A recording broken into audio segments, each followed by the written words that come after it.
Le microbiote intestinal est un écosystème en équilibre dynamique qui s'autorégule en permanence. Ce fragile équilibre est sous la menace d'agressions pouvant conduire à sa rupture. Le terme de dysbiose a été introduit pour décrire précisément ce déséquilibre du microbiote. Les causes de la dysbiose sont diverses, les infections virales, bactériennes ou parasitaires, un changement brutal d'environnement, d'alimentation,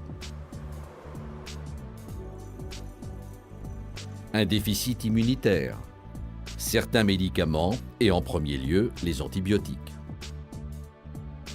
Les conséquences de la dysbiose sur la santé peuvent être importantes. Ainsi, une dysbiose peut être observée en association à des pathologies telles que les diarrhées infectieuses, le syndrome de l'intestin irritable, des maladies inflammatoires chroniques de l'intestin. Philippe Marteau est chef du département médico-chirurgical de pathologie digestive à l'hôpital Lariboisière. Il nous explique en quoi la connaissance du microbiote intestinal est intéressante en pratique clinique. Alors, en pratique clinique, le microbiote intestinal fait beaucoup de choses sur notre physiologie sans qu'on s'en aperçoive. Et notamment, il a des effets de régulation du transit intestinal. Donc pour le clinicien, mieux connaître ce qui régule le transit intestinal parmi ce qu'on appelait la flore, notre microbiote, c'est très intéressant parce que c'est une cible potentielle pour améliorer ces situations cliniques. Comment peut-on définir le concept de dysbiose ? Alors, définir la dysbiose, c'est-à-dire définir le déséquilibre des microbes dans l'intestin, a longtemps été quelque chose d'assez difficile, même pour les chercheurs, parce qu'il s'agissait de... La difficulté, c'était de mesurer toutes les bactéries présentes. On peut le faire maintenant avec la biologie moléculaire. Et la dysbiose, c'est finalement soit trop d'une espèce de bactérie, soit pas assez d'une autre, ou encore des concentrations accrues de bactéries, soit au niveau des selles elles-mêmes, de la lumière intestinale, soit dans la muqueuse intestinale. En quoi cette dysbiose est-elle impliquée dans certaines pathologies digestives ? Alors, c'est vraiment la notion de dysbiose impliquée dans la pathologie digestive, c'est la recherche des 15 dernières années qui a mis ça en évidence. Et notamment dans des maladies chroniques, beaucoup plus faciles à étudier, les maladies chroniques de l'intestin. Les plus exemplaires, c'est la maladie de Crohn, la rectocolite hémorragique, où on voit bien que l'équilibre des bactéries entre elles, leur concentration au niveau de la muqueuse ou dans les selles, sont perturbées. Et où il a même été montré que certaines bactéries anti-inflammatoires manquaient à l'équilibre habituel. Plusieurs études se sont intéressées aux modifications du microbiote lors des diarrhées infectieuses. Quel que soit l'agent incriminé, bactéries, virus, parasites, on observe une augmentation des bactéries aérobies et une diminution concomitante des anaérobies strictes. Ces taux élevés de bactéries aérobies sont proches de ceux du côlon droit.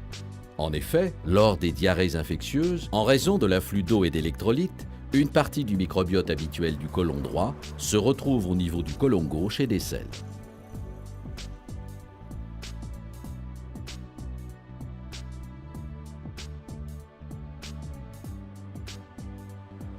La prise d'un antibiotique a un impact direct sur le microbiote.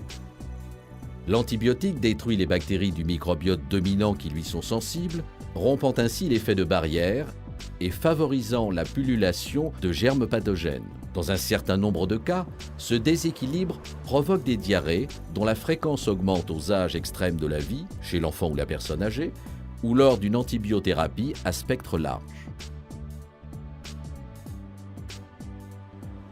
Le principal germe responsable des diarrhées associées aux antibiotiques est une bactérie anaérobie stricte, Clostridium difficile, proliférant consécutivement à l'utilisation de traitements antibiotiques. Cette espèce, en libérant deux toxines, A et B, qui altèrent l'épithélium intestinal, est responsable de 30% des diarrhées associées aux antibiotiques.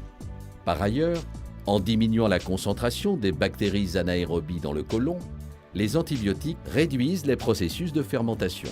S'ensuit alors la persistance de molécules glucidiques non digérées dans la lumière colique, pouvant entraîner une diarrhée osmotique. Le syndrome de l'intestin irritable représente la plus fréquente des affections intestinales. Il atteint 10 à 15% de la population et se traduit par des douleurs abdominales, des ballonnements et des troubles du transit, diarrhée et ou constipation. L'accent est mis actuellement sur le rôle probablement important du microbiote intestinal dans la physiopathologie de ce syndrome. Son action métabolique serait perturbée, ce qui pourrait contribuer à l'apparition de ballonnements, aux troubles moteurs et favoriser l'hypersensibilité viscérale.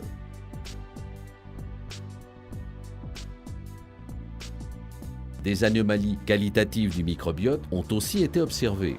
C'est le cas, par exemple, dans le syndrome de l'intestin irritable à diarrhée prédominante, où l'on constate une diminution des bactéries dominantes habituelles et une élévation des bactéries occasionnelles. Les maladies inflammatoires chroniques de l'intestin, maladie de Crohn et rectocolite ulcéro-hémorragique sont la conséquence d'une réponse immunitaire intestinale inadaptée à l'encontre des bactéries habituelles du microbiote. Elles se traduisent par une inflammation de la muqueuse colique pouvant s'étendre à d'autres parties du tube digestif. Plusieurs études ont montré que les selles de patients atteints de maladies inflammatoires chroniques de l'intestin présentaient une réduction quantitative et qualitative du phylum Firmicutes et plus particulièrement d'une bactérie dénommée Faecalibacterium prausnitzii. Cette dernière, dont les taux de réduction sont associés à une augmentation du risque de récidive de la maladie de Crohn, semble jouer un rôle anti-inflammatoire important.